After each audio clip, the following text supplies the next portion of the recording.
శ్రావణమాసం లక్ష్మీదేవి చిన్న కథ.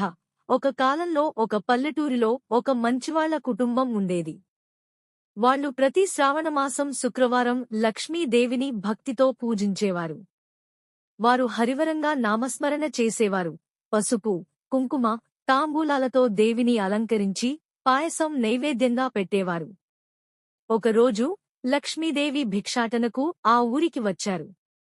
అందరూ ఆమెను గుర్తుపట్టకపోయారు. కాని ఆ కుటుంబంలో పెద్దమ్మ తన చేతులారా అమ్మవారికి భోజనం పెట్టింది, ఆశీర్వాదం కోరింది. లక్ష్మీదేవి ఆనందంతో అసలైన రూపంలో ప్రత్యక్షమై, నీ భక్తికి మెచ్చిపోయాను. నీ ఇంటికి శ్రీవృష్టి ఎప్పుడూ ఉంటుంది. ధనం, ధాన్యం ఎన్నడూ తగ్గదు అని ఆశీర్వదించారు. అప్పటినుంచి ఆ కుటుంబం ధనధాన్యాలతో అభివృద్ధి చెంది, శ్రావణ మాసపు శుక్రవారాలు ఎంతో గొప్పగా జరుపుకుంటూ ఇతరులకు కూడా పూజా విధానాన్ని చెబుతుండేవారు. ఈ కథ ద్వారా శ్రావణమాసంలో లక్ష్మీదేవిని భక్తితో పూజిస్తే ఆమె ఆశీర్వాదం మన జీవితం మొత్తం వెలుగులోకి తీసుకురావచ్చునని తెలుసుకుంటాం.